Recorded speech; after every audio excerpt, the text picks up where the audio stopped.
Diácono Edson, o servo do Senhor, que tem também muito contribuído para esta igreja. Louvamos por cada um dos irmãos que tem ajudado, este pastor também nas programações, na direção dos cultos. Louvamos o Senhor, que tem sido bondoso com a IPA. Queridos, nós vamos prosseguir na nossa jornada de estudos sobre como tudo começou, e nós estamos falando mais especificamente sobre a criação do homem, como vimos aí nas últimas semanas. Abra a sua Bíblia e mantenha ela aberta. Texto de Gênesis, capítulo 2, nos versos de 4 até o verso de número 25. Nós já lemos na semana passada, apenas para relembrarmos alguns textos, conforme fomos avançando no nosso estudo de hoje. E nós queremos fazer uma breve recapitulação. Já está gravando? Ok, né? Então você que nos acompanha online, em um momento oportuno, fica convidado para vir conhecer a IPA, nossa igreja, que está de portas e corações abertos para acolher todos aqueles que sinceramente buscam aprender com precisão sobre Jesus. Nós temos sido fortemente edificados nessa nossa caminhada, meus irmãos, por mais técnica e em alguns momentos até confusa, porque são temas relevantes, mas nós, da mesma forma, somos ensinados a partir desta constatação das evidências que a natureza e que as próprias descobertas nos trazem e que confirmam muitas das vezes o que a Bíblia já trazia ao nosso conhecimento há muitos e muitos anos atrás. Embora não seja, como já falamos aqui em outras oportunidades, o objetivo da Bíblia nos convencer cientificamente a respeito da criação. Pelo contrário, o objetivo da Bíblia é nos apresentar não uma teoria, mas a história, como ela aconteceu, narrada pelo próprio Senhor a Moisés, que registra, então, para a nossa edificação, o livro de Gênesis, também os outros 4 próximos livros, Êxodo, Números, Levítico e Deuteronômio. Bom, o livro que nós temos usado, você já sabe, e que vai ser também objeto de recompensa ou de gratificação aos irmãos que mais possuírem frequências aos cultos de quarta-feira, será o livro do professor Adalto Lourenço, Gênesis 1 e 2. Nós temos mais de um já separados, para que não apenas o primeiro irmão, mas os 3 ou 4, quem sabe até os 5, se você tiver bastante fé, sejam aí presenteados no final do ano. É uma obra que serve também para a nosso estudo pessoal e certamente vale a pena. Na semana anterior, meus irmãos, nós tratamos sobre a criação do homem e da mulher, segundo o relato de Gênesis 1 e 2, e que, diante das características apresentadas, fomos feitos, todos nós, também a sua imagem e semelhança, sendo que ambas, tanto a imagem quanto a semelhança, apontam para o Criador em suas qualidades e caráter. Quem esteve aqui na semana passada, infelizmente nós tivemos um problema técnico, não foi possível postar o estudo da semana passada, para você que de repente não pôde vir, mas nós falamos um pouco sobre essa relação entre imagem e semelhança e vimos que não é a mesma coisa. Vimos aí que imagem é a palavra hebraica tselem, que significa sombra. Nós não somos quem Deus é, fomos feitos à sua imagem, isto é, representando uma sombra do que realmente é. Só que a sombra não tem independência de forma, ela aponta os contornos do objeto que ela está refletindo.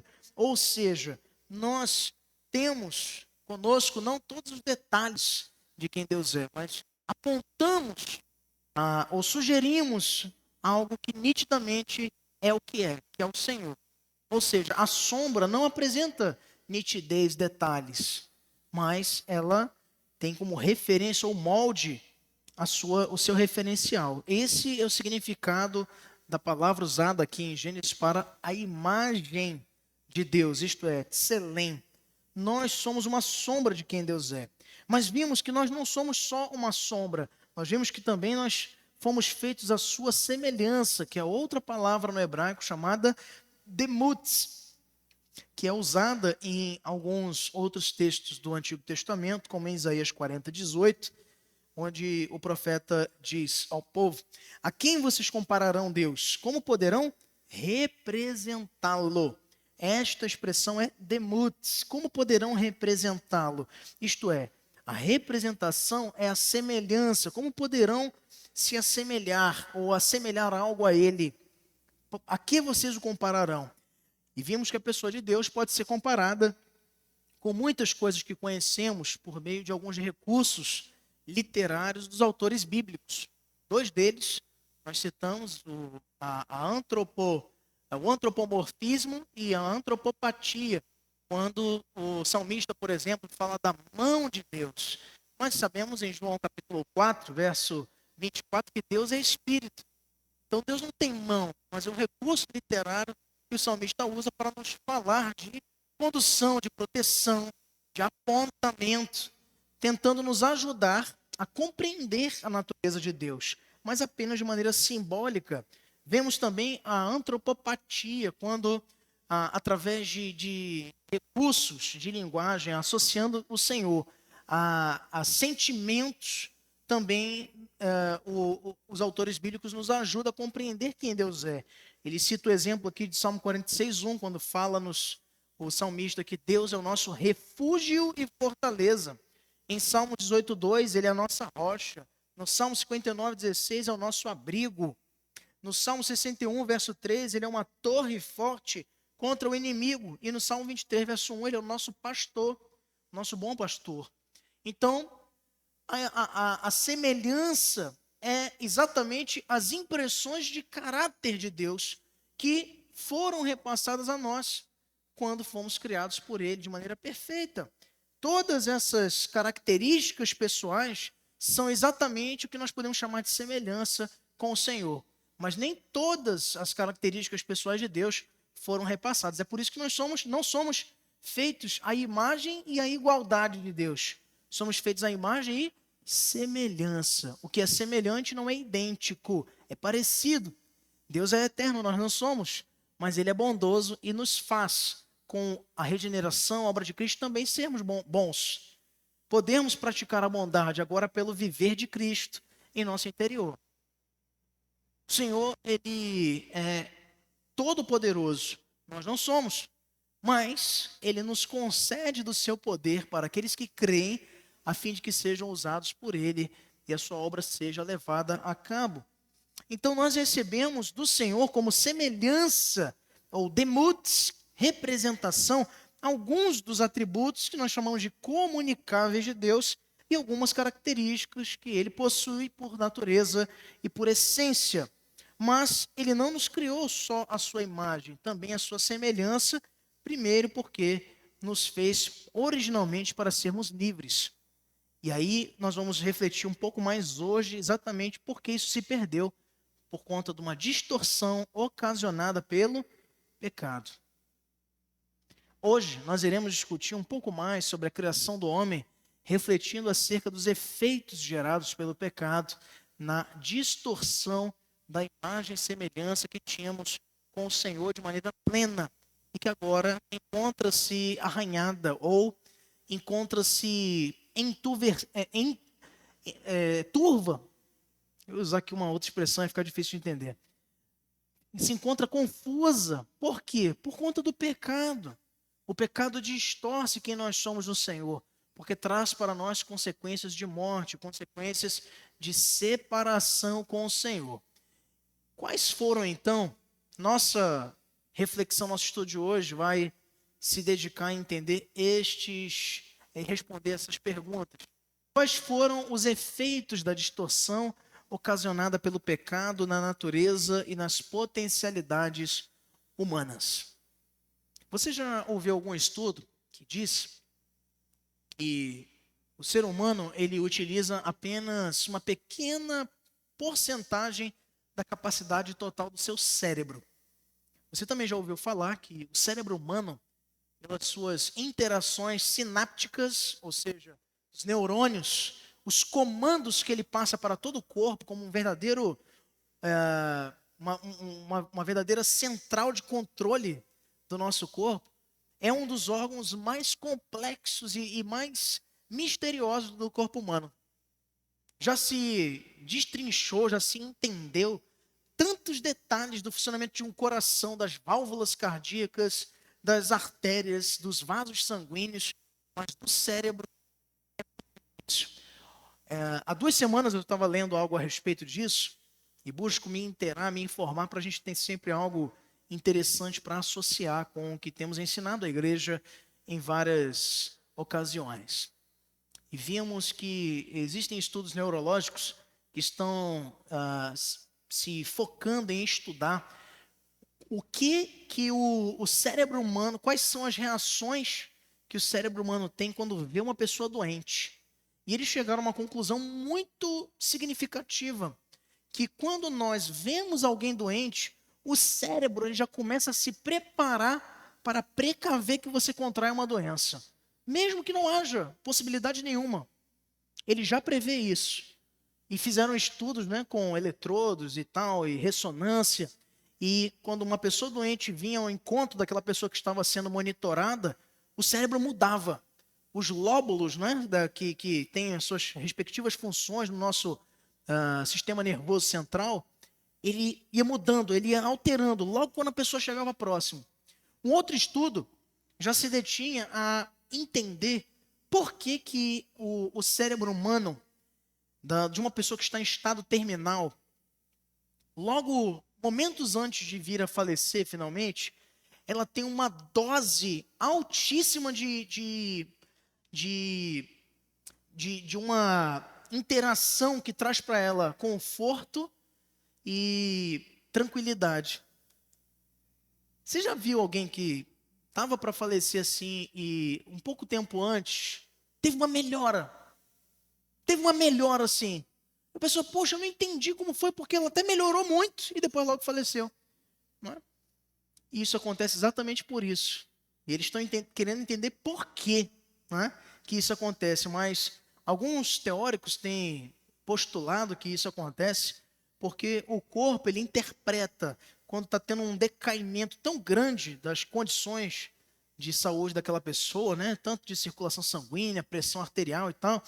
O cérebro dá uma dose final, como se fosse a última aposta. Joga tudo de adrenalina, no organismo para ele dar um up. E aí, só que as condições orgânicas, mesmo com isso, não vão suportar.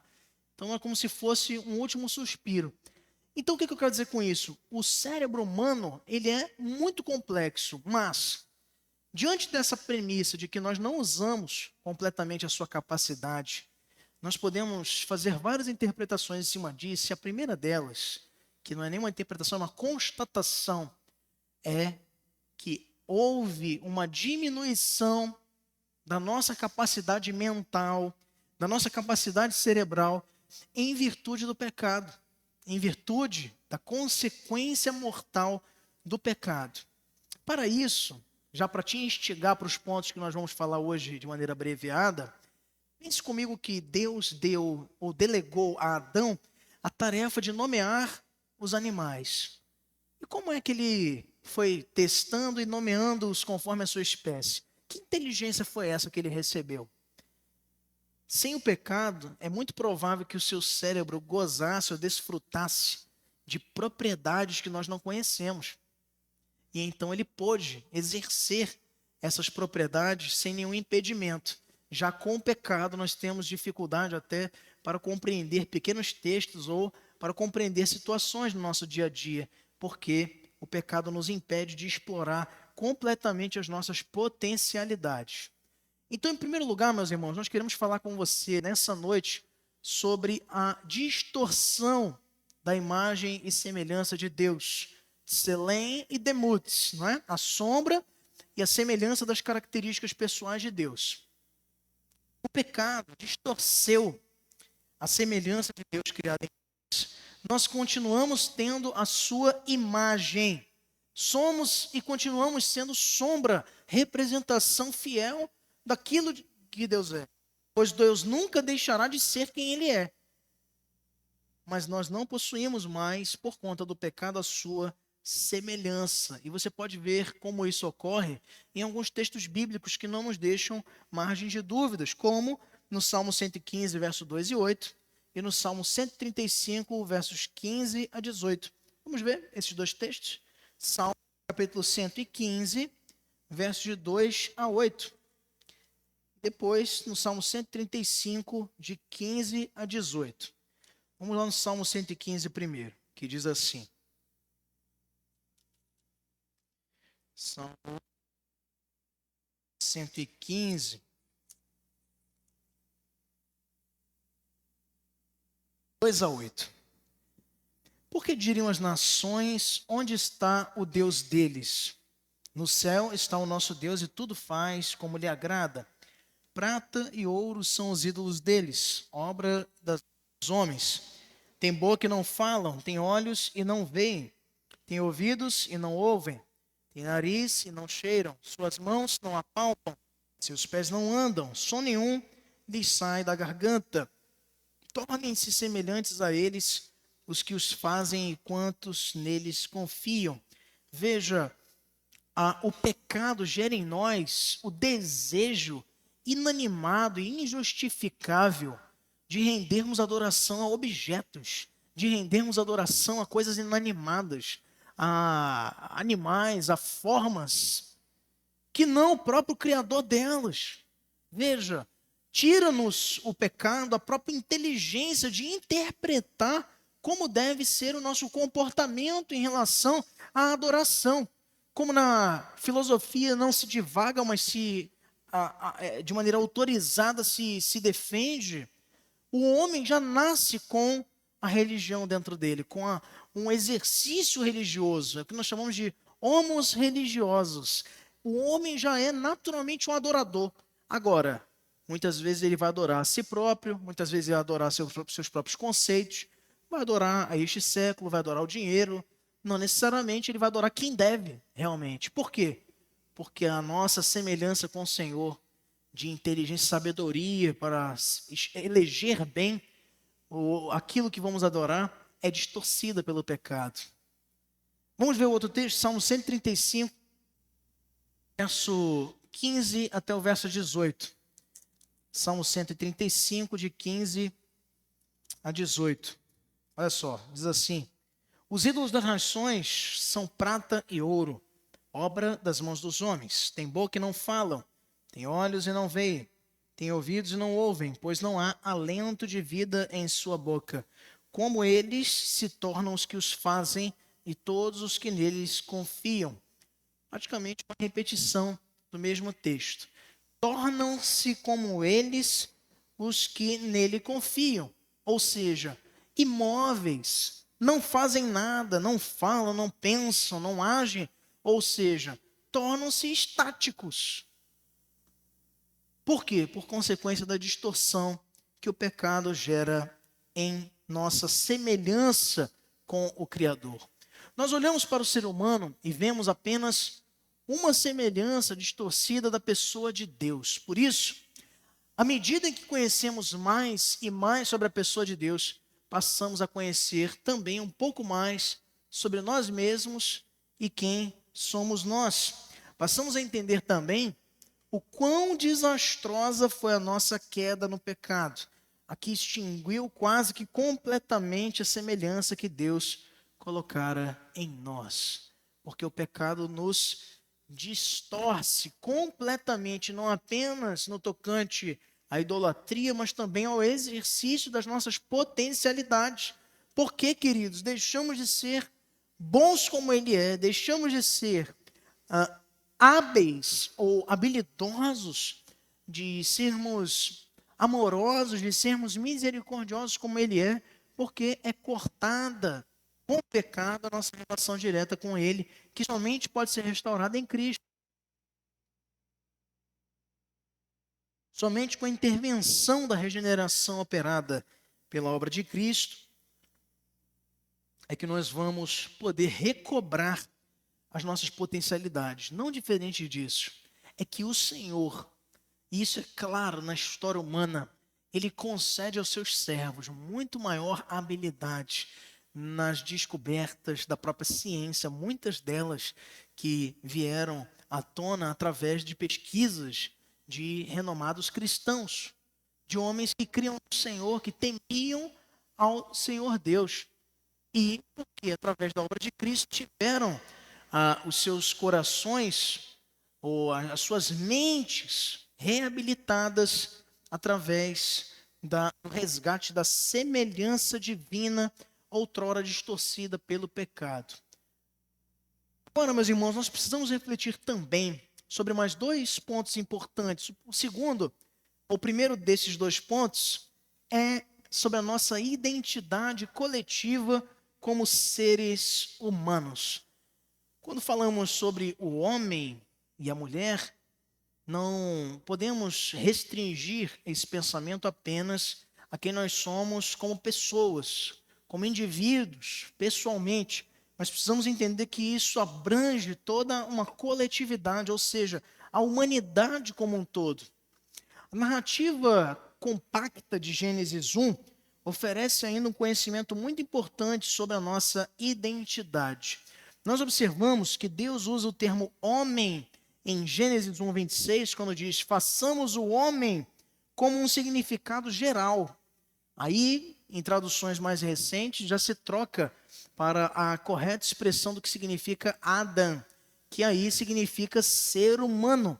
A palavra hebraica traduzida por homem, nesse verso é Adam, por isso Adão. E esse termo tem a sua origem em outra palavra hebraica que é Adem, cujo significado é avermelhado. E por quê? Porque remete ao barro. Veja só que interessante. A palavra Adam é muito usada no Velho Testamento com o significado de humanidade. Mas nós a encontramos com esse significado também em Gênesis 6, 7, quando o Senhor fala a Noé. Disse o Senhor: farei desaparecer da terra o homem. Não foi só o homem, também mulheres morreram no dilúvio. Por isso esse Adam aqui é a humanidade. Os homens e também os animais grandes, os animais pequenos e as aves dos céus. Arrependo-me de havê-los feito. Sabemos aqui que esse arrependimento não é porque Deus falhou. Esse arrependimento significa decepção. E que tinha o Senhor para com a humanidade pré-diluviana, imersa em violência, em degeneração e corrupção. E que hoje pode ser considerada muito pior do que aquela. Entretanto, o Senhor havia feito aliança com Noé, de que não tornaria a destruir a terra com as águas do dilúvio. Agora ela será destruída de outra forma. Com o fogo, como nos diz Pedro, na sua segunda carta, falando escatologicamente à igreja. Então, a utilização desse termo Adam aqui no contexto bíblico mostra claramente que a raça humana é uma criação de Deus, separada dos animais. Em outras palavras, nós não deveríamos ter a aparência nem o comportamento dos animais. Por quê? Porque deveríamos viver como seres criados à imagem e semelhança de Deus. Esta que é uma característica peculiar do homem. Não é dirigido aos animais. Eu separei um texto que a gente leu na nossa devocional, onde, num tom pessimista, que é o grande sentimento de Salomão no fim da sua vida, no ocaso da sua vida, quando escreveu o livro do Eclesiastes, falando da vaidade, falando da ausência de recompensa no perseguir do vento, não é? Ele vai falar que qual é a diferença do homem e do animal. Parece-nos, numa leitura desatenta, que ele está sugerindo que o homem e o animal são a mesma coisa, quando na realidade ele está ali falando do orgulho desse homem vaidoso, que mais se comporta como um animal do que como alguém que dignamente se comporta com a semelhança e a imagem do Senhor que o criou. Vai para o mesmo destino, mas o Senhor fez apenas do homem alma vivente.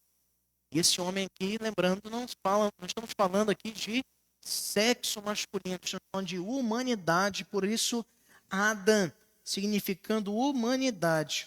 Existem pessoas que tomam esse significado para assumir que o texto faz referência somente à criação da raça humana e não necessariamente à criação de um único homem e de uma única mulher. Mas, como veremos mais à frente, a narrativa do capítulo 2 e a genealogia do capítulo 5, que fala da descendência de Sete e da descendência de Caim, deixam muito claro que esse não é o caso, que Deus aqui não está falando Adão, não está falando só da toda a humanidade. Ele criou, sim, um homem e uma mulher. De maneira muito clara, a Bíblia nos apresenta isto. E por isso nós seguimos para o terceiro ponto, a nossa identidade individual como seres humanos. Coletivamente, somos distintos dos animais, por mais que haja um movimento hoje, embora ainda um pouco exótico, mas esses movimentos tendem a ganhar muita aderência, principalmente numa sociedade adoecida como a nossa nos dias atuais. Pessoas que fazem cirurgias para transformarem-se em animais. Gente que faz cirurgia plástica para botar um chifre, para tirar as estruturas nasais, para que se assemelham a um focinho, não é? E vou além. Gente que, não tendo dinheiro para fazer esse tipo de cirurgias plásticas que são caras, não é? Eles vestem-se de animais e fazem experiências de ficar uma temporada aí pastando, não é? Fazendo suas necessidades como se animais fossem coisas doentias, coisas que são verdadeiros distúrbios, de complexos emocionais e de distanciamento de uma vida de normalidade e que não pode ser aplaudido, por mais que a internet esteja cheia dos súditos desses, se é que poderíamos dizer, né, corajosos loucos que têm ganhado tanta visibilidade. Então, veja em que ponto nós chegamos. Na realidade, o homem que deveria sujeitar a criação, ele tem se submetido a ela. Gente que trata melhor um cachorro do que seu filho, gente que defende pautas aí para salvar todos os cachorros perdidos e não está nem aí para as crianças que têm sido abortadas e mortas nos ventres de mães desajustadas. O microfone aqui para o nosso irmão aspirante Murilo. Tem um comentário a ser feito sobre isso aí. Vamos ouvir com atenção. Na verdade, não é um comentário, é uma pergunta. A gente encontra na palavra de Deus que Nabucodonosor, por causa do orgulho dele, da soberba, ele foi levado pelo Senhor a pastar como animal. Sim. Por um bom tempo, né? Queria saber se essas pessoas que têm se identificado como animais nos dias de hoje, né? A gente acaba vendo vídeo na internet de pessoas pastando também como bois, né?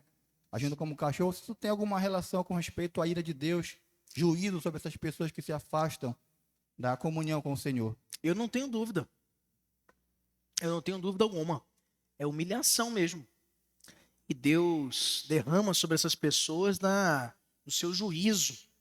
É óbvio, pessoas que se afastaram, que rejeitaram a graça do Senhor, graça comum e a graça especial, e que por isso experimentam essas doses altíssimas de humilhação. No caso de Nabucodonosor, de maneira involuntária. E pior ainda, quando, no caso dessas pessoas que estamos citando aqui, de maneira voluntária se submetem a isso. Então, aumentando ainda mais a humilhação a esse tipo de conduta, a humilhação a esse comportamento. Obrigado, meu irmão, pela sua pergunta. Bom, então, para finalizar, nós temos também a nossa identidade individual. Microfone aqui para o nosso querido Lindomar. Também tem um comentário, uma pergunta para ser feita.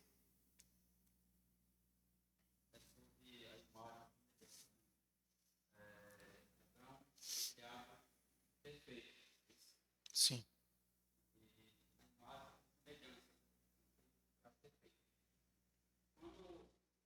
Caiu no pecado, ele continuou com a imagem, mas a semelhança já não era perfeita. Hoje, essa semelhança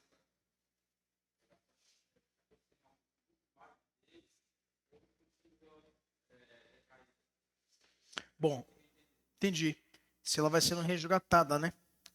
isso vai sendo aumentado gradativamente conforme a obra de santificação vai sendo concretizada na vida do cristão. Então, vai depender muito do quão cheios do Espírito Santo nós estamos. Nós sabemos que não é possível para o crente apagar o Espírito, mas ele pode estar esvaziado dele e pode estar transbordante dele. Vemos várias vezes os autores bíblicos, sobretudo no Novo Testamento, referenciarem isto.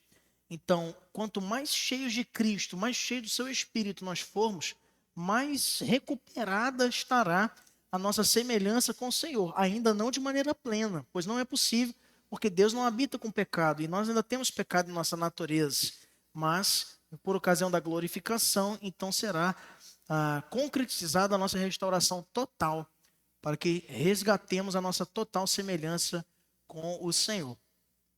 Amém? Essa é a jornada do cristão, né? Na devoção pessoal, no compromisso que ele tem devocional e também de oração para estar com o Senhor sendo amadurecido nessa nossa jornada de aperfeiçoamento. Bom, além de sermos um grupo distinto de organismos vivos, quanto seres humanos, há também uma diferença distinta entre os seres humanos. Por quê? De maneira individual, nós temos o aspecto coletivo de humanidade, mas temos também o aspecto individual, em que um de nós são homens, outros são mulheres. No verso 27 do capítulo 1, lá de Gênesis, nós vemos: homem e mulher os criou. As palavras hebraicas traduzidas nesse servo por homem e mulher são zakar e nekebá. E elas significam nada mais, nada menos do que masculino e feminino. Essas palavras são também utilizadas para animais, como em Gênesis 6,19, quando ele diz: faça entrar na arca um casal de cada um dos seres vivos, macho, zakar, e fêmea, nekebá, para conservá-los vivos com você. Segundo o relato bíblico, a nossa identidade pessoal como seres humanos pode ser encontrada somente nas formas de homem e mulher. Não há uma terceira, quarta ou quinta, ou sexta, sétima, oitava, nona, décima, como nesses acrósticos intermináveis de letras que se utilizam hoje para referir-se a gêneros inventados pelo próprio homem, que não existem de acordo com o relato bíblico. Existe uma razão para isso, e a gente precisa refletir em cima disso. Nós encontramos nas páginas da Bíblia muitas dessas características e capacidades pessoais de Deus, que eu falei há pouco para vocês, que são as semelhanças. Percebemos também que Deus não distribuiu igualmente essas suas características e capacidades entre homens e mulheres. Isto significa que homens e mulheres não possuem exatamente as mesmas características e capacidades que Deus possui. Por isso, temos funções diferentes como homens e mulheres. Além disso, nem todas as características e capacidades pessoais de Deus aparecem em cada indivíduo do sexo masculino ou do sexo feminino. Algumas têm umas, outras têm outras. O conjunto de todos os seres humanos deveria refletir perfeitamente a imagem e a semelhança de Deus. São por meio dessas diferenças que encontramos a nossa identidade pessoal. Veja, um exemplo muito claro disso é a geração de filhos. Gerar filhos é uma capacidade de quem? Gerar filhos de quem? Das mulheres. Mas antes de ser das mulheres, é de quem?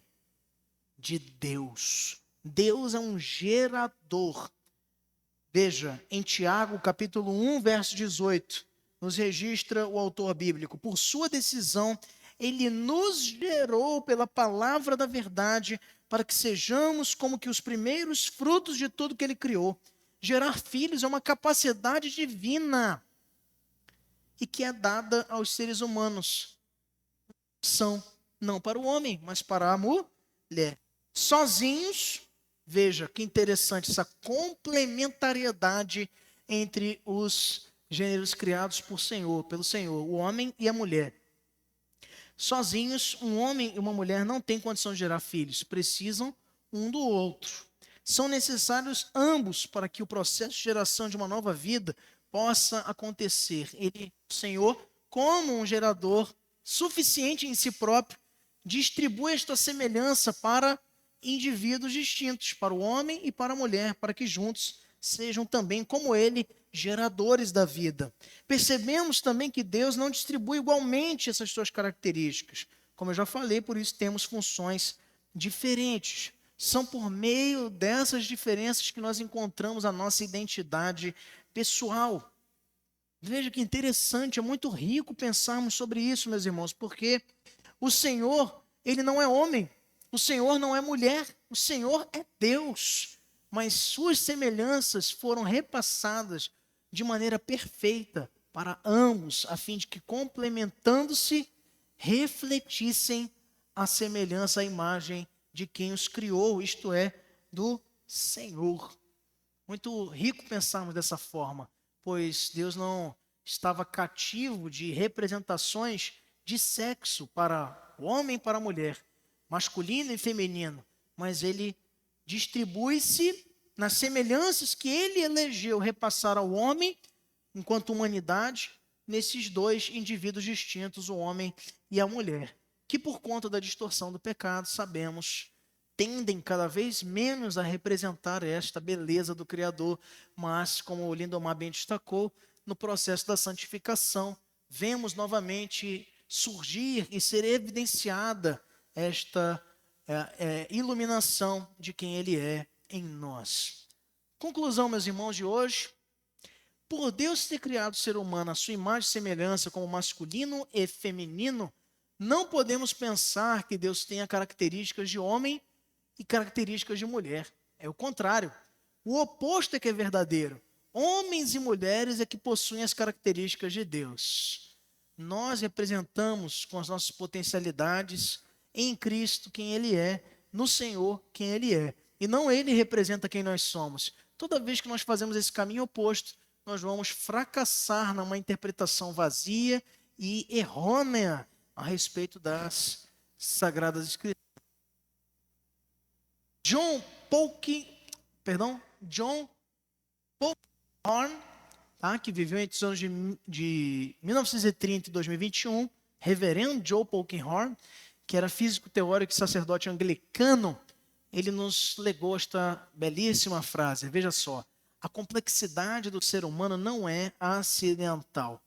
A ciência revela o como, mas a fé revela o porquê. Fomos feitos para a comunhão com Deus. E toda vez que nós nos distanciamos dela, nós tendemos a nos arruinar, porque longe do Senhor não há chance de exercermos de maneira plena as nossas potencialidades e de vermos restaurada a nossa máxima utilização dos atributos que Ele nos criou para exercermos, que o pecado tem distorcido. Foi essa a nossa discussão de hoje. E na próxima semana nós vamos falar um pouco mais sobre alguns outros detalhes sobre a narrativa de Gênesis 2, sobre a criação da mulher, e vamos falar também sobre o fato científico de que todos nós viemos de uma única mulher, todos filhos de Eva. Vamos falar sobre isso também na próxima semana. Não perca nosso estudo sobre como tudo começou. Que Deus os abençoe, meus irmãos. Vamos ficar de pé. Você que nos acompanhou até aqui na internet também é convidado a se juntar a nós presencialmente para cultuarmos ao Senhor de maneira presencial aqui na IPA. Vamos orar, pedir o microfone seja levado para o nosso irmão Herbert Moreno, que vai nos elevar a Deus em oração, agradecendo pelo culto de hoje.